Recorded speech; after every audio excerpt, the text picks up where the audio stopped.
KKR से खत्म हुआ इन 4 गुनहगारों का आईपीएल करियर। इन 4 निठल्लों पर केकेआर भूल कर भी नहीं लगाएगी दाव। कोलकाता नाइट राइडर्स, यार इन्होंने इस संस्करण में बात करें तो अपने कप्तान को छोड़ दिया था, श्रेयस अय्यर को जाने दिया था, कुछ खिलाड़ियों को अपनी झोली में रखा था, बाकी आईपीएल 2024 की जो कोर ग्रुप थी उनको सही सलामत बरकरार रखा था। लेकिन आईपीएल 2025 की हम बात करें तो अब ये प्लेऑफ की रेस से लगभग बाहर हो चुके हैं। केकेआर टीम कुछ मुकाबले जीत रही थी, हार रही थी, जीत रही थी। 7 मुकाबलों में 3 जीत 4 हार थी। यह मुकाबला उनके लिए कंपलसरी था जीतना, ताकि विनिंग मोमेंटम पर सवार होकर प्लेऑफ की उम्मीद को बरकरार रखें।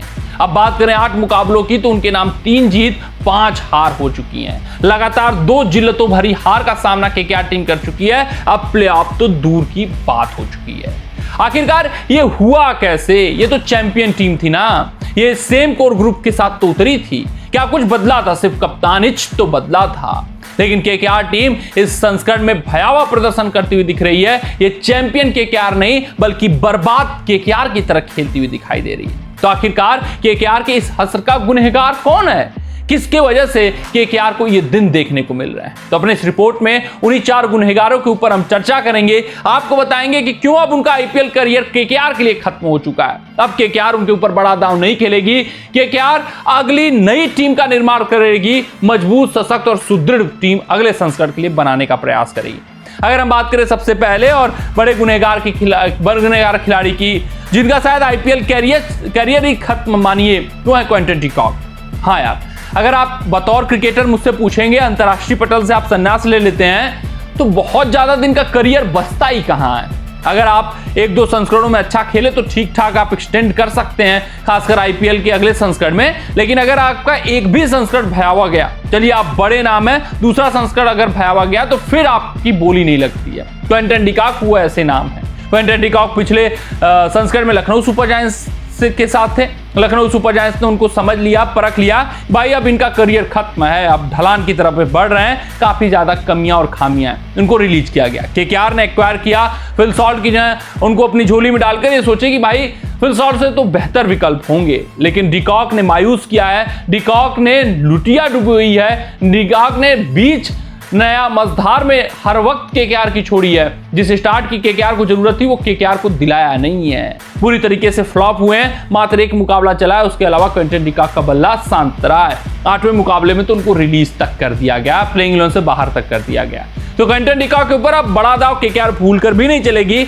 उनके केकेआर के आईपीएल करियर का एक तरीके से कह सकते हैं दींड है, इवन उनके आईपीएल करियर का भी दींड आप मान सकते हैं। दूसरे खिलाड़ी अजिंक्य रहाणे। हाँ, इस संस्करण में अगर किसी ने बल्लेबाजी में कमान थामी है, किसी ने मोहरा थामा हुआ है तो अजिंक्य रहाणे है। इस खिलाड़ी का उतना दोष नहीं है, लेकिन अगर इनकी अहमियत है T20 टीम में, केकेआर टीम में, तो बतौर कप्तान, लेकिन साधारण कप्तान है अजिंक्य रहाणे, ये साफ तौर पे प्रदर्शित होता हुआ दिख रहा है। हाँ, रेड बॉल क्रिकेट के बेहतरीन कप्तान, लेकिन व्हाइट बॉल क्रिकेट में प्रोएक्टिव कप्तानी चाहती है, वो प्रोएक्टिवनेस इनके अंदर नहीं दिखती है, जिस वजह से जीते हुए मुकाबले हार रही है केकेआर। इसमें कप्तानी का बहुत बड़ा दोष होता है। बात करें लखनऊ सुपर जायंट्स के खिलाफ मुकाबले की तो वहां पर कुछ ऊल जुलूल फैसले लिए गए।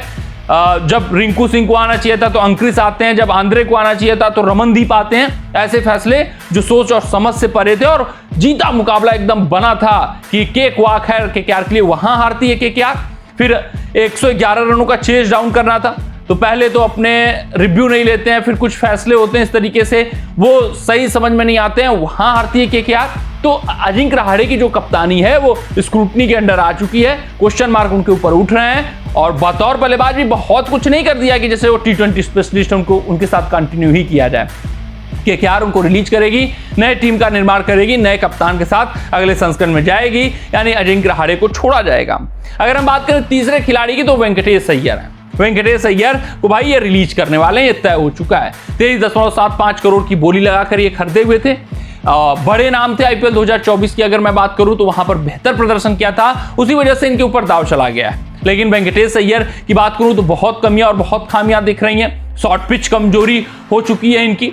फिर उसके आगे हम बढ़े तो गेंदबाजी में कुछ खास नहीं कर रहे हैं, इवन इनका यूटिलाइजेशन तक नहीं किया जा रहा है। फील्डिंग भी उतनी जानदार नहीं हो रही है, और बल्लेबाजी में तो रिस्पॉन्सिबिलिटी लेना ही भूल गए हैं। तो वेंकटेश अय्यर तीसरे खिलाड़ी होंगे, क्योंकि इतना बड़ी बोली लगा दिया गया इनके ऊपर, वो जायज नहीं दिख रहा है। वेंकटेश अय्यर को रिलीज करके अगर मन हुआ तो ऑक्शन टेबल पर चलेंगे दाव, लेकिन अब वो जरूरत नहीं है। तो ये इनका भी आईपीएल करियर केकेआर से खत्म होता हुआ दिख रहा है। चौथा जो खिलाड़ी है वो आंद्रे रसेल है। अब मान कर चलिए यार, आंद्रे रसेल के दिन लग चुके हैं। आंद्रे रसेल की जो स्पिन कमजोरी है वो सामने दिखाई देती हुई दिखाई दे रही है।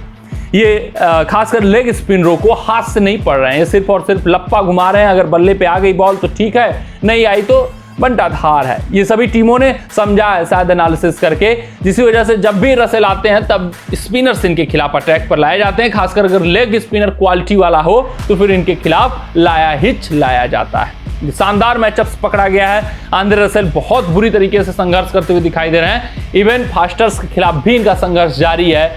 अगर केकेआर का यह हश्र हुआ है तो उसमें आंद्रे रसेल के आउट ऑफ फॉर्म होने का बहुत बड़ा रोल रहा है। तो उम्र ढलती जा रही है, कॉम्पिटिटिव क्रिकेट रसेल नहीं खेल रहे हैं, तो ज़्यादा दिन अब स्टिक नहीं करेगी केकेआर। इसी संस्करण में वो रिलीज करने वाले थे, किसी तरीके से बात बन गई, अंत में आंद्रे रसेल से चीज़ें ठीक हो गई।